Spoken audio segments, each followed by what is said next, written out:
What do we stand for?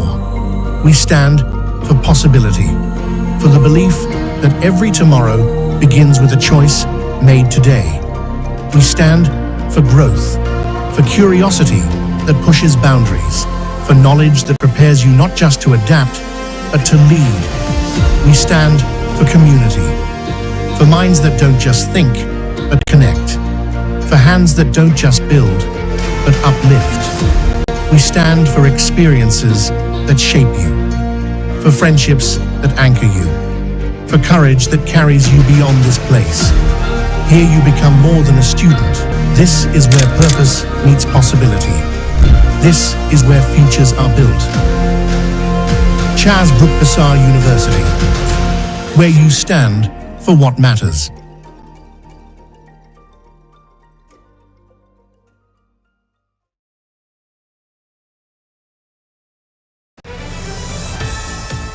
When news breaks, to national headlines shaping the country and sports and international updates that keep you ahead, we bring it all to your screen. 24/7 news, fast, reliable, unmatched.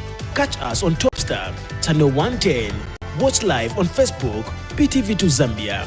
Prime TV2 Zambia, your window to the nation, your gateway to the world.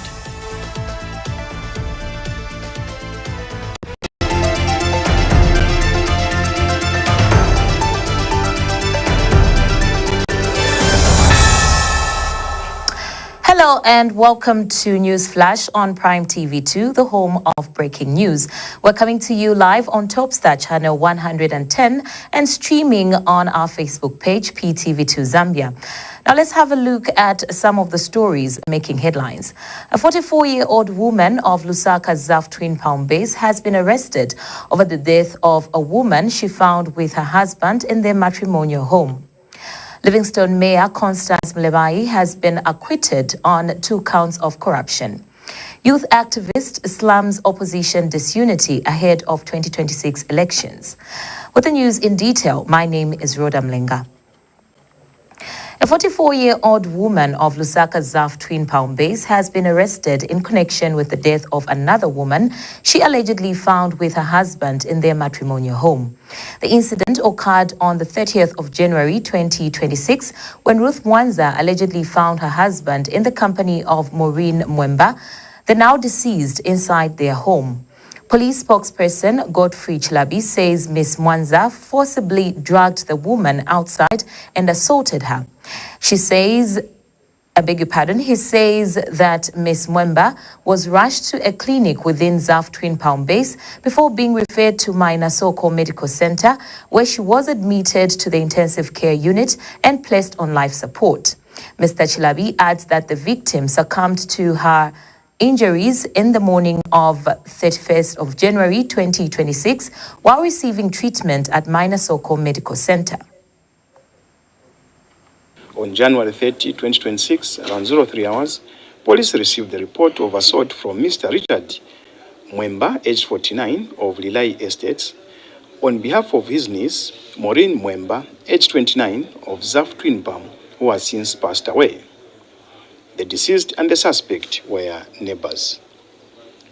Preliminary investigations indicate that on January 30, 2026, the suspect allegedly left her residence around 17 hours with her 2 children and returned around 22 hours only to find her house locked. After forcing the door open, she allegedly found her husband in the company of the now deceased inside their matrimonial home. It is alleged that the suspect forcibly dragged her outside the house and assaulted her. The victim was rushed to a clinic within Zaf Twin Palm Base and was later referred to Mainasoko Medical Center, where she was admitted to the intensive care unit and placed on life support. Sadly, Maureen Mwemba succumbed to her injuries in the morning of January 31, 2026, while receiving treatment at Mainasoko Medical Center. Her body is currently lying at the Mainasoko Medical Center mortuary awaiting post-mortem examination.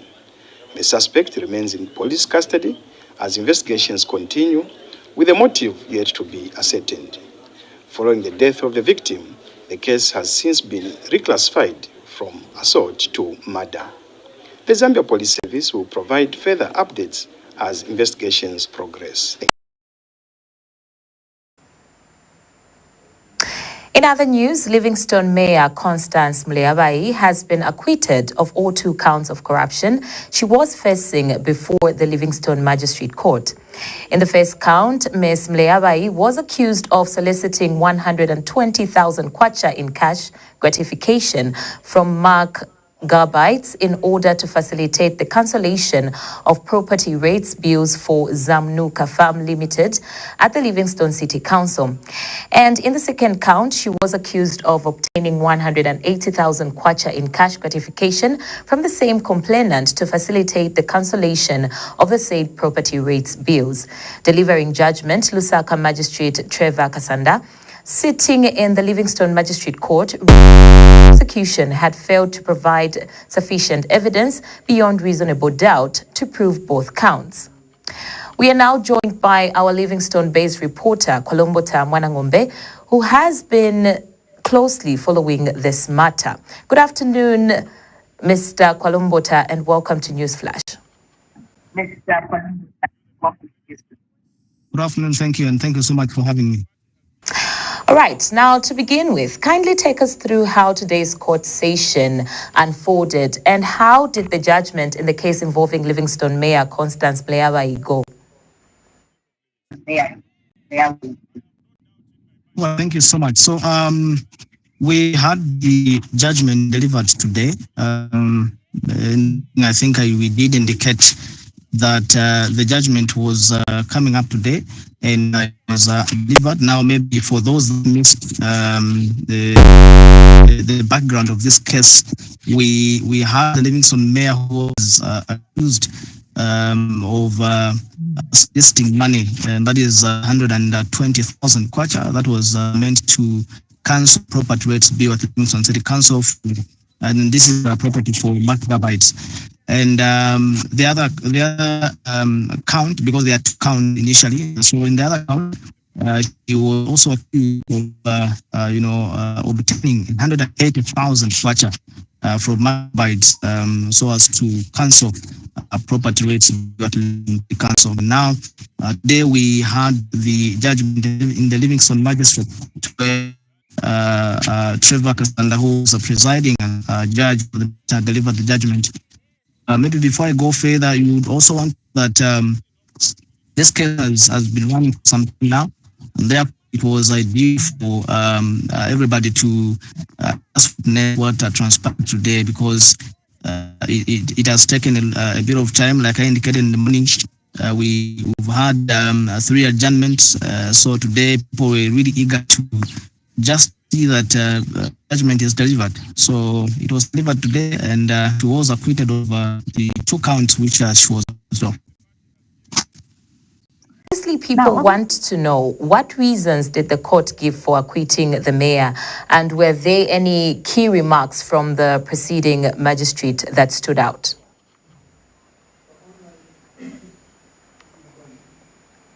By the court, the state prosecutors, and we're talking about the Anti-Corruption Commission. So this organization has failed to, evidence with regards to the accusations that were made. So in all the 2 counts, it was found that the state prosecutors could prove the allegations so that the court can, find guilty with regards to the person who was being accused. In this case, we're talking about the Livingstone mayor. So generally, the reason has been a failure by the state prosecutors to produce evidence that could compel the courts to, Ms. Mleabai. Hence, she was acquitted. How is the mood at the court, following the acquittal, particularly among the mayor's supporters and also the members of the public who gathered there? Yeah, definitely. This is a case, like I said, it case that had been running for some time. So immediately after the judgment was delivered, of course, in accused, accusations were all over, and as you've seen maybe on some pictures shared so on social media, people were deleting things, including herself, Livingston Mayor. She was singing, praising God for the justice that has prevailed in this matter. So it was situation, but obviously people were, dancing and just, at a happy moment, and some actually tears of joy because obviously they thought that maybe she'd be sent to jail, but fortunately she has survived this. So it was all over. It's jubilation all over, so to say. Yeah. So now, members of parliament, what messages did they deliver in solidarity, and did they make any political statements following the ruling? So she was accompanied by some members of parliament. One of them, of course, is Romeo Kangombe, who is in parliament, and also he is actually a brother to the city mayor. Then also we had the member of parliament, Katombo Tandeleki, was also present. But in terms of those who have delivered message, we'll talk about Romeo Kangombe, who was actually encouraging in this case the mayor to say this is just beginning. Unfortunately, the process, according to him, the process in which Ms. Mleava underwent is described as political persecution. But also, he was quick to mention that this is a situation there because almost every politician has to undergo such, treatment of some kind. But in terms of political statements, yes, Romeo Kangombe's MP for Sekeke did mention to say, as soon as the parliament, dissolves, he will ensure that him and the other colleagues in the party will come to Livingston and just drum up support, not only for mayor but also other candidates from the PND party. So yes, political statements were there just to encourage people also to turn in large numbers as we head closer to the elections this year. So Livingston, the areas where we have a lot of political people intending to stand against activities are expected to heighten. So this is Kalombota, you being in that environment, what does this acquittal mean for the mayor, both legally and politically going forward? Yeah, both legally and politically going forward. Well, politically going forward, I think now she stands better chance because of late noticed that certain functions that was she was not attending, so to say. Maybe we understand that from this point of view, because then she was still having this case in court. But now that it has been sorted out, it has come to a conclusion. I think it's now become open for her, so to say, in terms of political career. He is now a person to obviously pursue political dreams, so to say. We head closer to the general election. Now, finally, Kalombota, what is the next immediate step for the mayor following this ruling, and how is the local leadership in Livingstone reacting to this outcome? Well, it's a welcome move because when one is dealing with court, it's very difficult to predict the outcome. So when we saw that the mayor was acquitted, of course we did talk to some of the leaders who they were happy to see that the case had been handled. The way it has been handled. So it is something that has come with great for the leadership and the party, both strict constituency, because we are now talking about an issue that has been completely put aside following the judgment. Hence, it comes as something that really motivates the leadership, because we are, like I said, we are into an election year, and everybody is looking at what next, because even before the judgment was passed, there were a lot of talkings where people were, adding all that all kind of sentiments, because nobody knew what the outcome would be. So following the judgment, I think it has become clear now, even the local leadership and also friends and family, to say, okay, this is where we stand in terms of politics. This is where we stand in terms of leadership, because this issue has been concluded. Thank you very much, Kolombota, for your time and for the continued coverage on the ground. We do appreciate the updates, and we will certainly cross back to you if there are any further developments. Thank you so much for having me. Right, now shortly following her acquittal by the Livingstone Magistrate Court, Ms. Mleabai broke into song praising God after justice prevailed in her case. Let's have a look.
Well, she has to be happy. We continue with the news.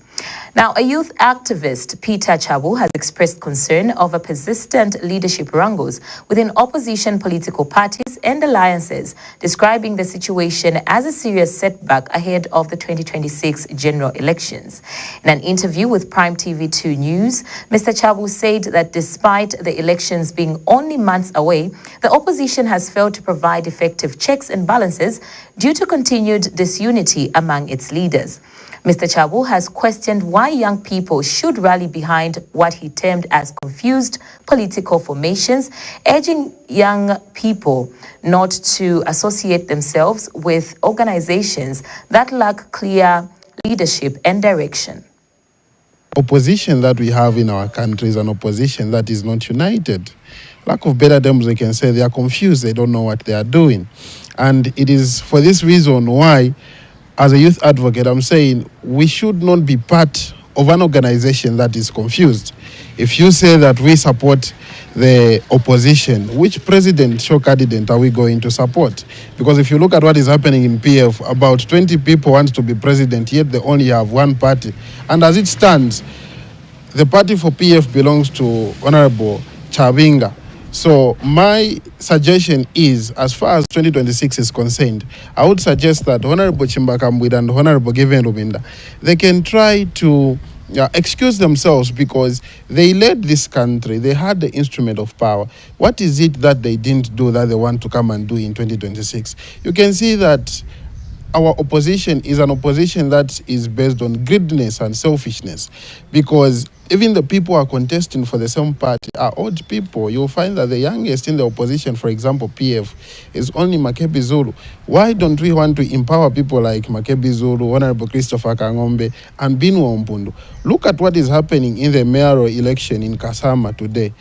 Kasama is a bedroom of PF, but UPND has scooped the Kasama seat. That's to tell you that in 2026, there is nothing like wind of change. President Hakainde Hichilema is likely going to win if the opposition continues in this dilemma. What are we advocating for? We are advocating for peace that we are seeing now, and also for unity.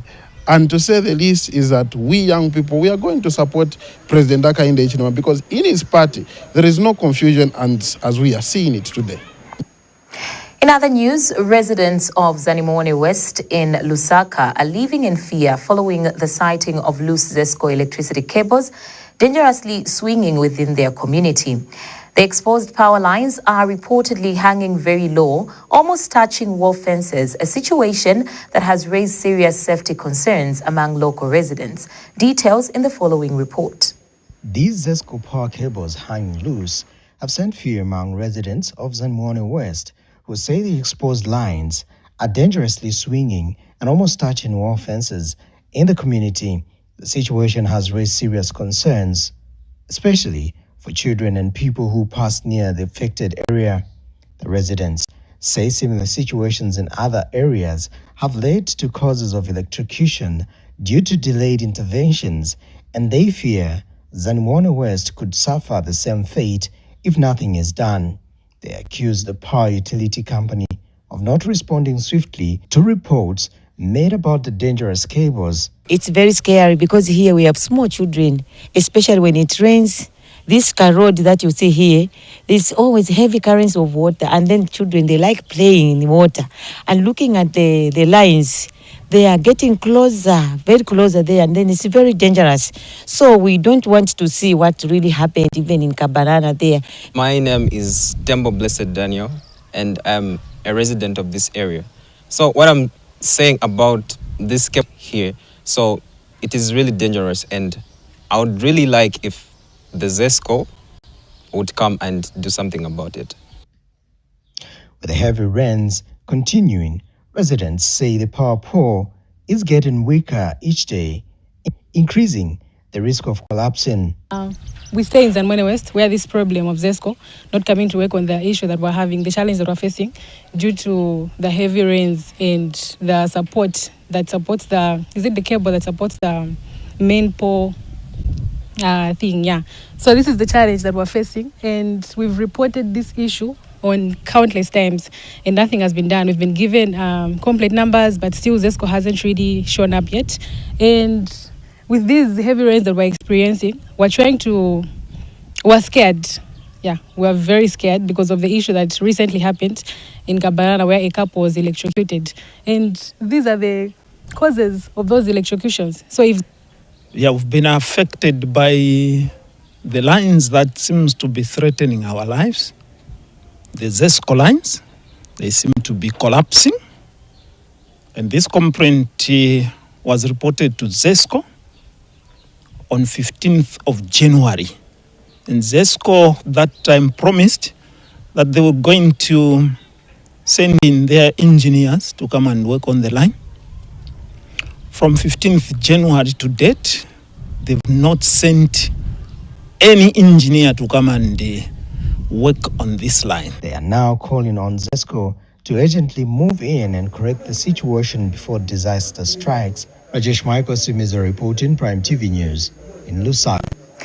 Moving on, Central Province Permanent Secretary Miuna Mwanakampwe has given the Road Development Agency 1.5 days to repair the damaged section of the Great North Road in Mkushi district.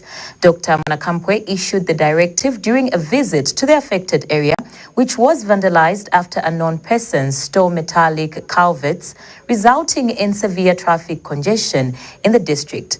Joseph Siambihi has the details in this report.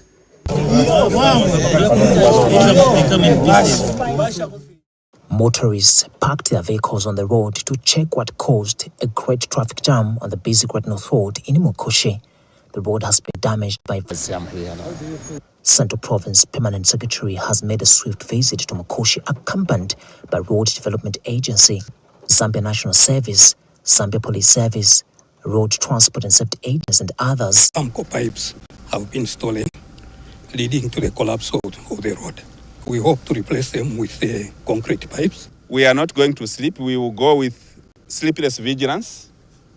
We will move as a unit to make sure that whoever is involved, anyone who is involved in such kind of activities, will be held to account. We need to work now like ants to make sure that whilst we are replacing these pipes, to just assure the nation, graders, roller compactors. So we want to make sure that very quickly on either sides of the road, we create passage within 1 day and a half. This is cleared. Literally, I'm camping here. I'm going nowhere. One side of the road has been temporarily worked on to allow vehicles to pass, and on the other side, detours are being worked on in order to deal with the traffic jam. Joseph Siambehi reporting, Prime TV News, Mukoshi. And that item ends the news flash on Prime TV2. Let's take a recap of stories that made headlines. A 44-year-old woman of Lusaka's Zaf Twin Palm base has been arrested over the death of a woman she found with her husband in their matrimonial home. Livingstone Mayor Constance Mleabai has been acquitted on 2 counts of corruption. Youth activist slams opposition disunity ahead of 2026 elections. Thank you so much for staying with us. But for these and other stories, do like our Facebook page, that is Ptv2 Zambia. On behalf of the entire news and production crew, my name is Rhoda Mlenga. Stay tuned.